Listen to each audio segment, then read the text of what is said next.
বাংলাদেশের সাম্প্রতিক অশান্ত পরিস্থিতিকে সামনে রেখে বাংলায় রাজনৈতিক ফায়দা তোলার চেষ্টা হচ্ছে।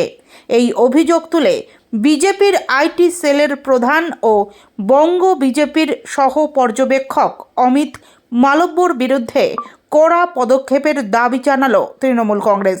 দলের অন্যতম রাজ্য সাধারণ সম্পাদক কুণাল ঘোষের অভিযোগ, হিংসাত্মক ঘটনার ভিডিও পোস্ট করে রাজ্যে অশান্তি ও বিভ্রান্তি ছড়ানোর প্ররোচনা দেওয়া হচ্ছে। তৃণমূলের বক্তব্য, ওপার বাংলার পরিস্থিতিকে বিকৃতভাবে তুলে ধরে পশ্চিমবঙ্গের সঙ্গে তুলনা করা শুধু রাজনৈতিক উদ্দেশ্য প্রণোদিতই নয়, রাজ্যের শান্তি শৃঙ্খলার পক্ষে বিপজ্জনক। শুক্রবার দুপুর 3টে নাগাদ কুণাল ঘোষ সাফ জানিয়ে দেন, বাংলাদেশে যা ঘটছে তা একটি আন্তর্জাতিক বিষয়। সেখানে বিপন্ন সংখ্যালঘু ভারতীয় নাগরিক ও সংবাদ মাধ্যম কর্মীদের নিরাপত্তা নিশ্চিত করা কেন্দ্রীয় সরকারের দায়িত্ব। অবিলম্বে কেন্দ্রের অবস্থান স্পষ্ট করা হোক। তৃণমূল কংগ্রেস মানবিকতার প্রশ্নে পাশে থাকবে। প্রসঙ্গত, ইনকলাব মঞ্চের নেতা শরীফ ওসমান হাদির মৃত্যুর পরই নতুন করে উত্তপ্ত হয়ে ওঠে বাংলাদেশ।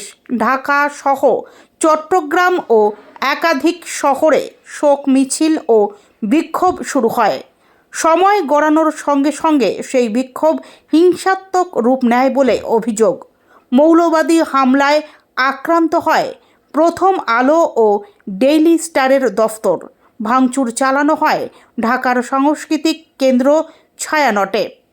এই ঘটনার ভিডিও সামাজিক মাধ্যমে শেয়ার করে অমিত মালব্য দাবি করেন, বাংলাদেশে মৌলবাদীদের উত্থানই নাকি ভবিষ্যতে বাংলার ভবিতব্য। তার মন্তব্য, মৌলবাদ ও উগ্রপন্থাকে প্রশ্রয় দিলে বাংলাও বিপজ্জনক পথে এগোবে এবং 2026-এর পরেও যদি মমতা বন্দ্যোপাধ্যায়ের শাসন থাকে, পরিস্থিতি নিয়ন্ত্রণের বাইরে চলে যাবে। এই মন্তব্যকেই তীব্র ভাষায় আক্রমণ করেছে তৃণমূল। কুণাল ঘোষের কথায়, বাংলাদেশের ঘটনার সঙ্গে পশ্চিমবঙ্গকে তুলনা করা রাজ্যকে অপমান করার পাশাপাশি স্পষ্ট প্ররোচনার শামিল। পুলিশের উচিত বিষয়টি গুরুত্ব দিয়ে দেখা ও প্রয়োজনীয় ব্যবস্থা নেওয়া। বাংলাদেশের পরিস্থিতি নিয়ে উদ্বেগ প্রকাশ করলেও বিভ্রান্তিকর প্রচার বন্ধ করার পাশাপাশি মানবিক দৃষ্টিভঙ্গি ও কূটনৈতিক দায়িত্ব পালনের উপরই জোর দিচ্ছে রাজ্যের শাসক দল।